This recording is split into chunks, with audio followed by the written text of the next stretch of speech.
Welcome to the HR Empowerment Podcast, where we will uncover strategies and new insights from HR professionals who discuss up-to-date regulations, best practices, and the most pressing topics like diversity and equity, leadership, dealing with difficult situations, and much more that affect your bottom line and business. Thanks for joining us. Hey everybody, Wendy Sellers here, the HR lady. Thanks for coming back. We are in episode 5 of 5, and we're talking about staying ahead of the legal curve in your workplace because you want to keep and retain and get new talent because we're growing, hopefully. With that said, JC first has some statistics he wants to share with us, and then we're going to hear about an employment case that our guest has been part of. And I don't know, maybe talk some money too.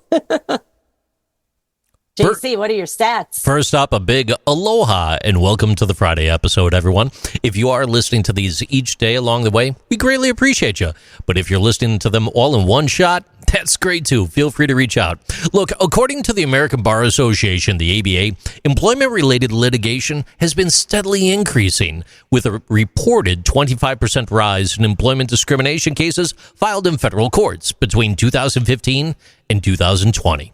Notably, high-profile cases such as those involving workplace harassment and wrongful termination often shape public perception and influence future legislation, as well as corporate policies. Back to you. Yeah, I know from, my perspective as an HR professional and HR consultant, discrimination, my goodness, the cases could go on. And, it's unfortunate because a lot of times the business owners or the managers, whoever's doing it, they don't even realize that there's a law about that. And so I feel like, I really don't. I'm kidding when I say this, folks, but I wish it's like, oh, you've applied for an LLC license. Okay, you are now forced to go through these employment classes first. That would be awesome. The world would be a much happier place. With that said, Adam Kemper, managing partner of the Workplace Law Firm, welcome back. Tell us about an employment case that you say it stunned me. I mean, Wendy, really anytime a company gets hit for a lot of money for wage and hour practices, it's really a head scratcher because I find that wage and hour violations are the most avoidable. They're the most correctable. And if they simply spent some time working with someone like myself to follow 3 basic rules, record keeping, minimum wage, and overtime, they can avoid this. So recently, a Pittsburgh nursing facility was hit with a $36 million judgment for unpaid wages, which I think affected 600 workers, may have been more. And what they found with this particular case is just like craziness in terms of how the company was handling their payment of wages. They had terrible records. They were including bonuses as part of the overtime payment as instead of just paying time and a half, and a variety of issues. Just you name it, there was the issue there. And when I look at that, it's not only one of the biggest recoveries of all time from the Department of Labor, it's also one of the biggest avoidable situations as well. And I saw a similar case 1 year prior involving a Mexican restaurant with a chain that was hit for $11.4 million. Ooh. Okay, and with same types of things, very avoidable issues: not paying minimum wage, not paying overtime, not having great records, and what I found interesting about the Mexican case, the Mexican restaurant case, is that the Department of Labor actually ordered that the restaurant hire a consultant to basically figure out how to do timekeeping for them because they didn't know what they were doing. And ignorance is not a legal defense, okay? And a lot of companies, I think you mentioned this earlier, Wendy, they get in business and they don't realize that they have these legal obligations and they overlook them and they assume silence equals compliance because maybe they haven't been sued before. And they get comfortable with that.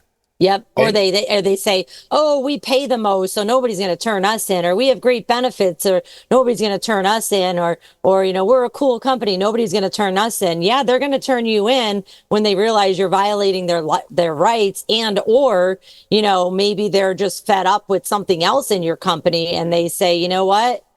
I didn't realize that I was due XYZ, and you just fired me not nicely, or you held me accountable not nicely.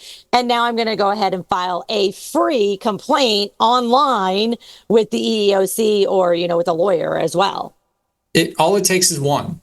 As comfortable as employers get with the status quo, with things going great and things being quiet as far as not being sued or not being audited, all it takes is one employee to make a phone call, to call the government or to call a lawyer, and then everything can unravel from there. So the point I always make is just spend a little bit of time, a little bit of money being proactive, okay? Yeah. Putting yourself in a position of being in compliance.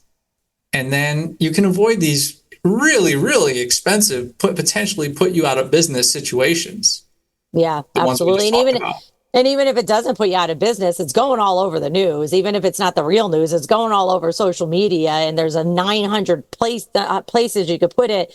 And for those of you that don't realize it, or maybe don't know, there are so many websites that candidates and employees can go on that employers can't get on, that say, hey, here's the real scoop of what's happening at that company. And many people check them out, rightfully so, before they, interview with you, and or they check them out again to say, I'm going to interview with you, so you hire me so I could then sue you. So if you can recap again, what are those 3 items that you think people should be focusing on when they're starting a business or already running a business? I believe one was record keeping. Yeah. So as far as wage and hour, it's really broken down really simply into 3 compliance requirements. One is record keeping, maintaining records on how you pay people and the amount of time that the employees work. Number 2 is minimum wage, paying employees at least the current minimum wage for every hour worked. And if you work in the hospitality industry, understanding how tip credits and those things work as well. Number 3, paying overtime for every hour over 40 on a federal level. And in certain states, there's daily overtime. And that's really it. Start with focusing on those 3 rules. And if you want to start thinking about the exceptions, make sure you consult with counsel, because those are the rules. And you shouldn't be immediately jumping to the exceptions unless you're absolutely sure that you can rely on those exceptions. Oh, that's been so helpful. Thank you so much. Adam Kemper, managing partner of The Workplace Law Firm. How can our listeners connect with you? You can find me on LinkedIn. I post pretty frequently on YouTube as well, The Workplace Law Firm on YouTube. And then also my website, theworkplacelawfirm.com. And I'm happy to help. Awesome. Thank you so much. Thanks for all of this information. And thanks, everybody, for listening to the 5-part series of Staying Ahead of the Legal Curve with Your Race for Talent. We hope this information in this podcast series has been helpful. Thanks for joining us, and take care. Thank you for joining the HR Empowerment Podcast, brought to you by Aurora Training Advantage. We hope you've gained new insight and strategies to navigate the HR profession. We look forward to you joining us again on the HR Empowerment Podcast.